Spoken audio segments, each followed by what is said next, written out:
ladies and gentlemen, you're watching another edition of World Talks here on TVP World. I'm your host, Benjamin Lee, and please join me and my guests on this exclusive interview. Now, as the war in Ukraine intensifies, recent developments indicate that Germany may be reducing its financial aid to Ukraine, even as Ukrainian forces make gains in their counteroffensive. This potential reduction in support raises critical questions about the impact on the front line and the broader implications for the ongoing conflict. To discuss these issues, we're joined by Zarina Burkadze, Associate Professor of Political Science at Elias State University in Tbilisi, Georgia. Hello, ma'am, and welcome to TVP World. Hello, thank you for inviting. So first, let's take a look at the practical side of things. This announcement or this report of possibility of reduced support for Germany, is that going to have significant impact? Are we looking at a total reduction of number, or are they financing it through other means? As Kiev Independent recently reported, Ukraine's foreign minister said that this report on Germany's alleged stopping or freezing military aid for Ukraine is kind of inaccurate and manipulation. So I would rather speak about two main factors that can explain the situation. First is, I would say, related to the domestic politics of the Germany itself. First, Chancellor Scholz Social Democratic Party, SPD, and the other two members of his majority coalition that are Finance Minister Lindner's Free Democratic Party, FDP, and Vice Chancellor, who is also Economic Minister at the same time, Habeck's Greens, perhaps have the different views on budgetary issues and perhaps on foreign policy matters as well. However, Chancellor Scholz needs to negotiate these differences so that it should not be so costly for him during the upcoming German federal elections amidst highly undesirable results that Germany's government coalition parties had in the European elections. And I would say that the second factor relates to also international politics, particularly who wins the presidency in the White House, because it's very important. It might have very important effects on the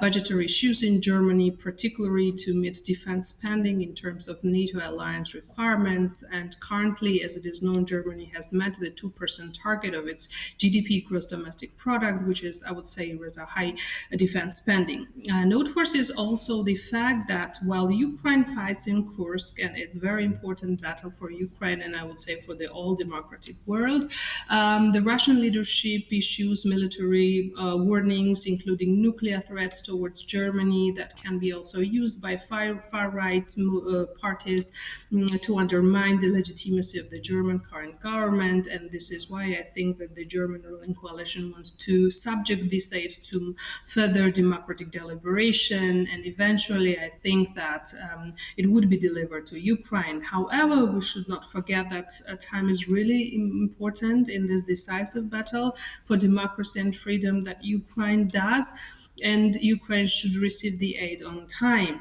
Another issue that was echoed also in press and among the experts is that perhaps in order to supply the air defense systems to help defend the Ukraine capitals and generally Ukraine's airspace, one of the options could be to use the proceeds of the Russian frozen assets that are kept in European or in international banks and elsewhere. And but I think it will need certain legal aspects to be arranged, and these assets really needs to be used for the Ukrainian purpose and to given to Ukraine.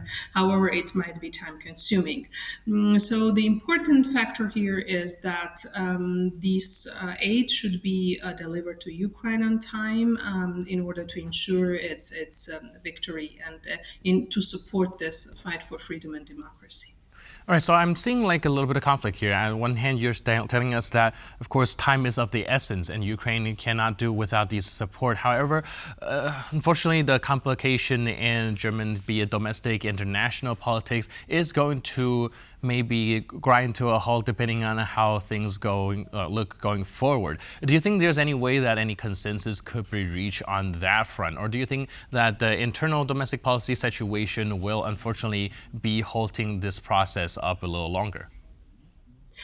Well, I hope that the consensus will be reached eventually, because it's the joint purpose. So Ukraine does not fight only for Ukraine, but it fights for European Union, it fights for the American US, and it fights for democracy and for our freedom. I would say that Georgians were the first who experienced the Russian military aggression and assault, but at that time it did not have so much resonance. And we witnessed that after the Crimea invasion, then in 2022, February, Russia launched a full-scale invasion in Ukraine, and it's, I would say, after the Second World War, the first interstate, state-to-state conflict. And when the one state violates the sovereignty and international laws and commits the war crimes and even the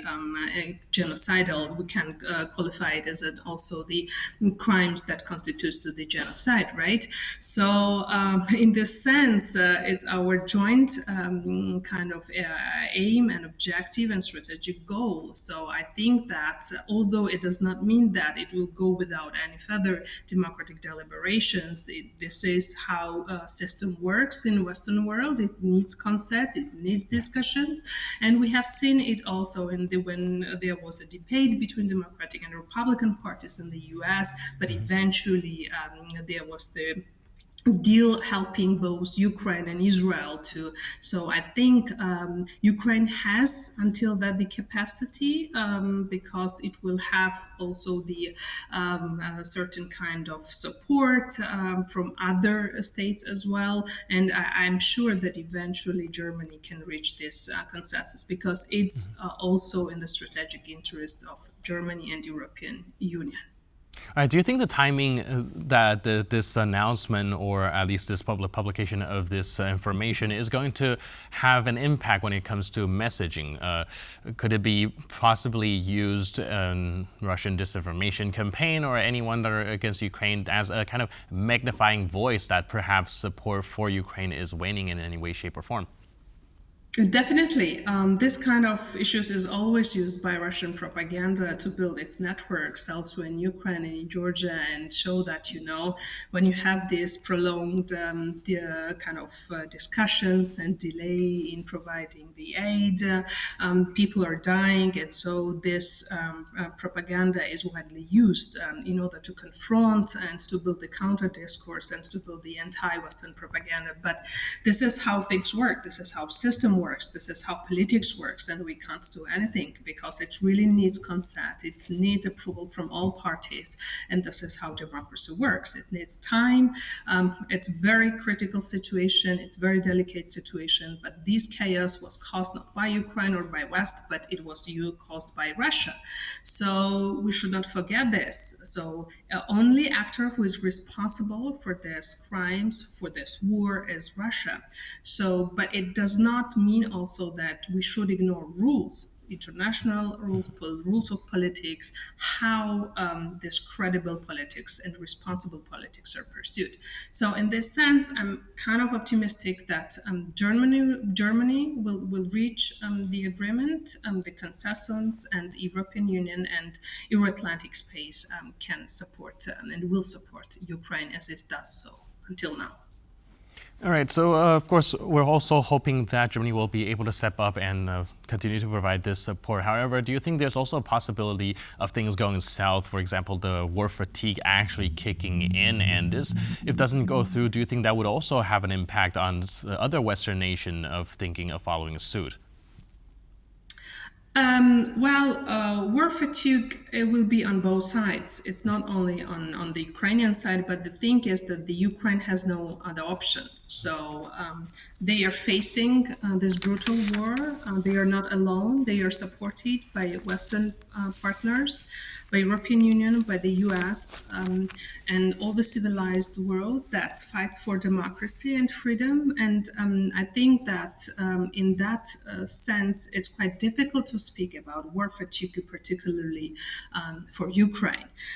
This war fatigue is also important for Russia, because because as we know, there are a lot of losses on the side of Russia. We see what happens in Kursk, but what is different from invading by Russia and by Ukraine is that the Ukraine follows the rules and laws of international law, unlike Russia. So there was the construct between Sudzha and Bucha, and we have seen that in Bucha the civilians were killed and executed in the streets, and while in Sudzha Ukrainians are following the and defending and protecting the rules of international law, and they don't touch civilian population.